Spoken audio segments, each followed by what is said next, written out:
Il est senior pasteur à l'église Mount Sinai House of Grace en Afrique du Sud, où il séjourne depuis plusieurs années.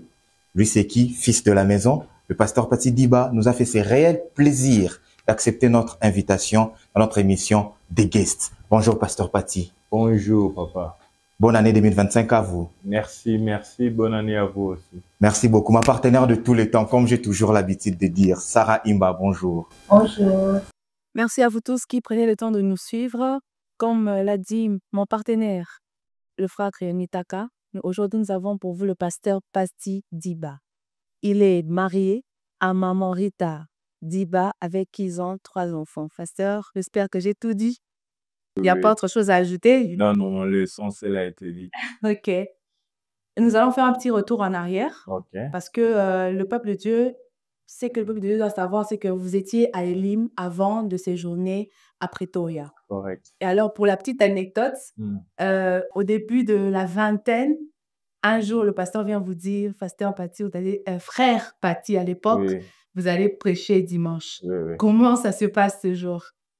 C'était une surprise parce que je m'attendais pas à ça. Mais une chose que je savais, un jour je priais à l'église, et peut-être ça j'ai jamais dit au pasteur. Dieu m'avait dit, avant que tu quittes l'église, tu vas prêcher un dimanche. Et quand il m'a dit ça, pour moi, c'était le signe que mon temps tendait vers la fin. Et curieusement, je crois qu'après cela, 3 mois après, une porte est ouverte comme ça, je suis parti. Ah, ok. Pasteur, aujourd'hui, vous nous avez entretenu sur être béni selon le Dieu de la vérité. Alors, la question laquelle nous nous posons tous est, y a-t-il des bénédictions en dehors du Dieu de la vérité? Oui. Quand tu lis les Écritures, tu peux voir qu'il y a des gens qui ont forcé les choses et ils ont eu de soi-disant bénédictions. Et comme l'exemple de Jacob que nous avons utilisé aujourd'hui, au fil du temps, nous avons commencé à réaliser que ces choses-là qu'ils ont forcées ou bien qu'ils ont eu par des méthodes qui n'étaient pas des bonnes méthodes, n'étaient pas forcément des bénédictions qui venaient de Dieu. La Bible dit, c'est la bénédiction de l'Éternel qui enrichit à ses blessures, donc aucun chagrin. Cela veut dire qu'il y a d'autres bénédictions aussi que les gens ont, mais qui ne viennent pas forcément de l'Éternel. C'est possible. Ok, pasteur, maintenant nous voulons savoir quelle est la bénédiction selon Dieu. La bénédiction selon Dieu, c'est une bénédiction qui est basée sur ces principes. Une chose avec Dieu, Dieu n'a pas changé. Depuis la création, nous l'avons trouvé Dieu. Il a des principes qu'il a établis qui n'ont pas changé. Même quand la technologie change, le monde évolue. Et la parole du Seigneur est restée la même dès le début jusqu'à nos jours. C'est une bénédiction qui est basée sur le principe divin. Ce n'est pas une bénédiction que nous pouvons avoir avec des méthodes qui ne plaisent pas à Dieu. C'est possible d'être béni vraiment par le Dieu de la vérité. Parce que nous sommes à l'ère des réseaux sociaux, de l'Internet, tout le monde veut se faire voir. Il y a même un terme que nous utilisons ces derniers temps, qui s'appelle Matalana. Pour ceux qui ne connaissent pas le mathuvisme, ce qui veut dire que les gens veulent à tout prix qu'on puisse savoir qu'ils ont. Mais en réalité, beaucoup d'entre eux ne sont pas réellement ce qu'ils sont en train de transparaître à travers les réseaux sociaux. Alors, ce qui est triste avec cette histoire, c'est que ça vient même dans les églises. Nous voyons des gens à l'église qui ont l'apparence d'être bénis, mais en réalité, ils font des choses peu conventionnelles pour recevoir ce genre de bénédiction. Par exemple, aujourd'hui, il y a beaucoup de tendances, des personnes qui, par exemple, des filles qui viennent à l'église, mais sont deuxième femmes, par exemple, elles sortent avec des sugar daddy, des hommes qui sont des sugar daddy. Tout ce phénomène est entré même à l'église.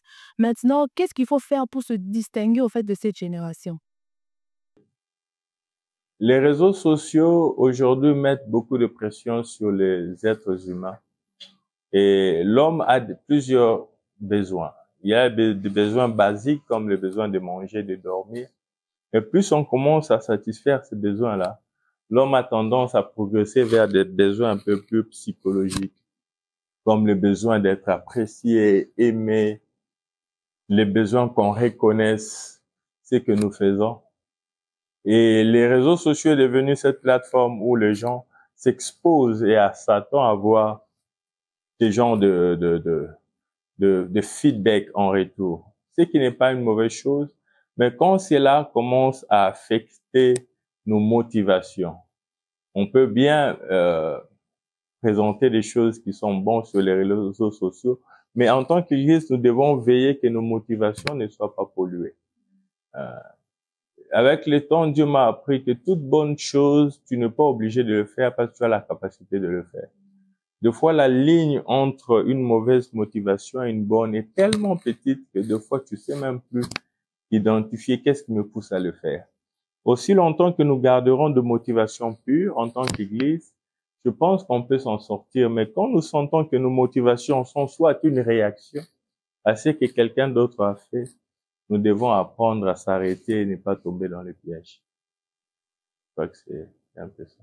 Pasteur, vous avez dit aujourd'hui que l'une des choses qui peut pousser au fait que les gens à rechercher la bénédiction selon des raccourcis, c'est la pression du temps.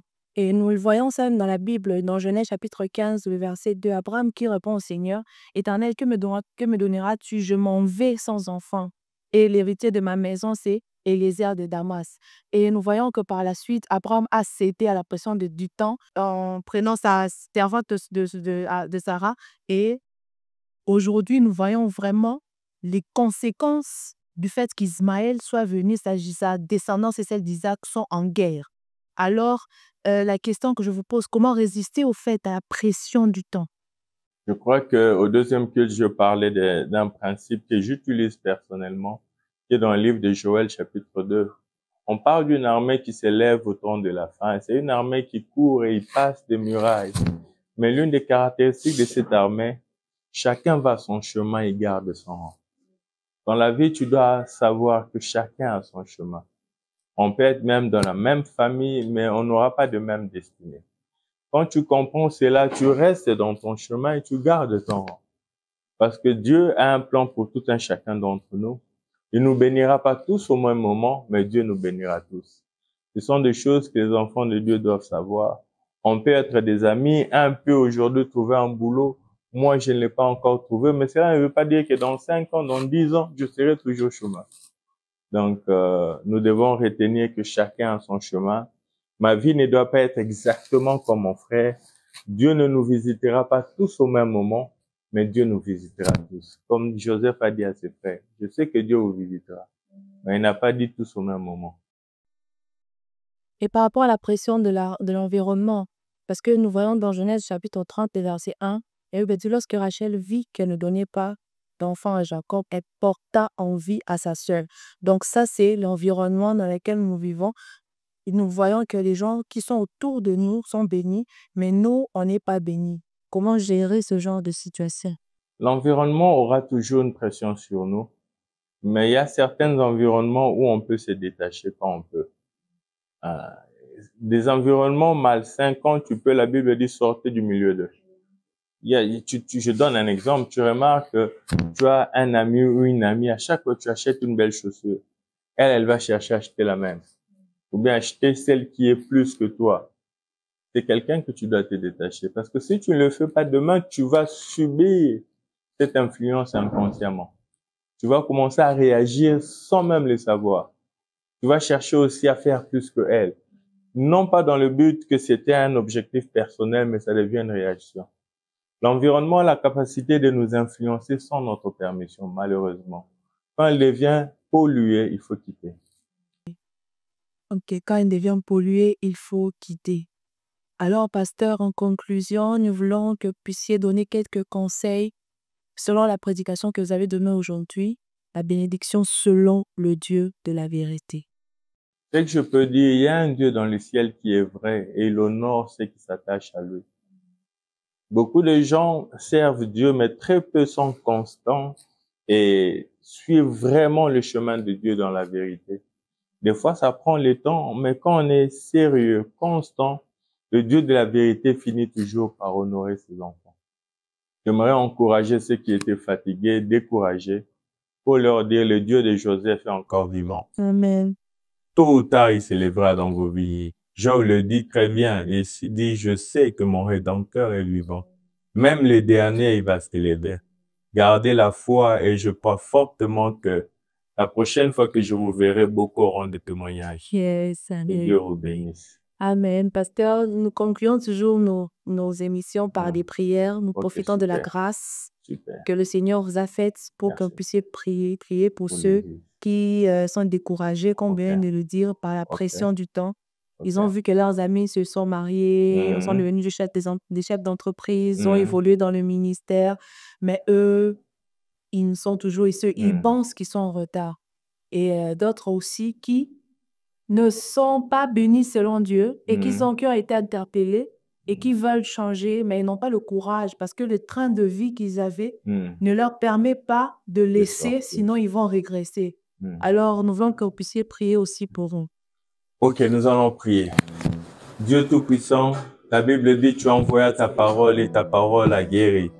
Je prie que cette parole vienne à guérir quelqu'un qui était fatigué, découragé, quelqu'un qui avait perdu espoir, qui était sur le point de faire ce qui est mal, mais que cette parole le ramène sur le chemin et qu'il dise, je ne peux pas trahir la race de tes enfants. Amen. Je prie que, oh Dieu, tu viennes ouvrir les cieux pour ceux qui sont dans le besoin, qui n'ont pas des hommes et des femmes qui peuvent les aider. Envoie les secours sur leur chemin. Je prie que cette parole produise l'espoir, la foi, la confiance en Dieu. Que ce ne soit pas un enseignement de plus, mais qu'elle amène la vie là où il y avait la mort, qu'elle amène la force là où il y avait les découragements. Je bénis l'Église qui nous a reçus. Je bénis, Père éternel, tout homme et femme qui est en train de me suivre par la voie de médias. Entre dans leur maison et que ta présence leur apporte le confort dont ils ont besoin.